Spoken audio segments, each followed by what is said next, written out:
মানুষের জিন্দেগির সময়টুকু কতটুকু আপনি একটু আমাকে বলে দিন।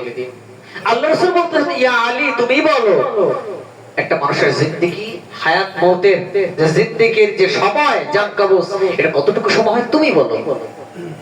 হযরত আলী রাদিয়াল্লাহু তাআলা আল্লাহ রাসূল তাকে বলছেন, ইয়া রাসূলুল্লাহ আমার মনে হয় মাত্র 2 রাকাত নামাজের আল্লাহু আকবার তাকবীর তাহরিমা দিয়ে শুরু করলাম, সালাম দিয়ে শেষ করলাম আসসালামু আলাইকুম ওয়া রাহমাতুল্লাহ, আমার মনে হয় এইটুকুর মধ্যে একটা মানুষের জীবন যাওয়া সম্ভব। আল্লাহ রাসূল সাল্লাল্লাহু আলাইহি ওয়াসাল্লাম কখনোই নয়, এই ধারণা ভুল।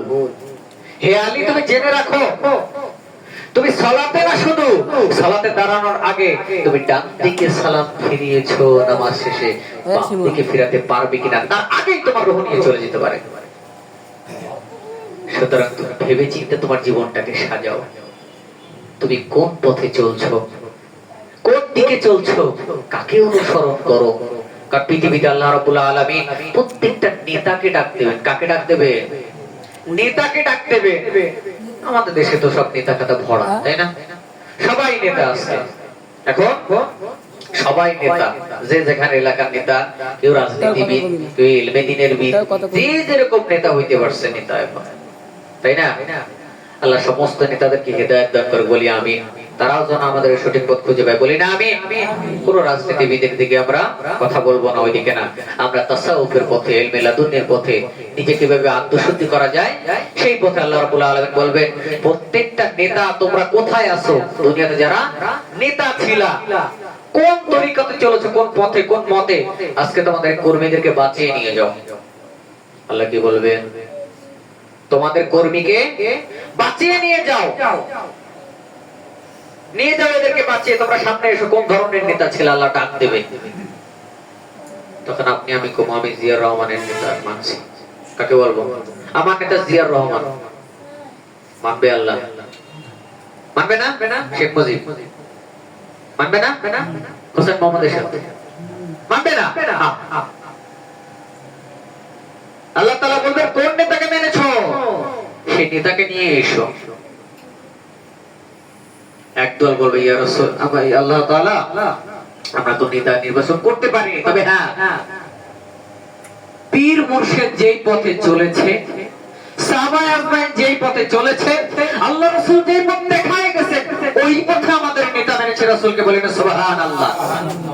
আল্লাহ রাসূল সাল্লাল্লাহু আলাইহি ওয়াসাল্লাম সাথে সাথে সিজদায় লুটিয়ে থাকবে, তিন দাঁড়িয়ে বলেন, ইয়া আল্লাহ এই সমস্ত আমার উম্মত এরা আমাকেই নেতা মেনেছে, আল্লাহ রাব্বুল আলামিন আপনার কাছে খাস দোয়া আমার, এদের সঙ্গে আমাকে জান্নাতে দিতে দিন। বলেন সুবহানাল্লাহ। তাহলে নেতা নির্বাচন করা সবচাইতে বেশি জরুরি। আপনি যদি সঠিক নেতা মানতে পারে, সঠিক নেতাকে খুঁজে পান, তাহলে আপনার স্থান কোথায় হবে? জান্নাতে।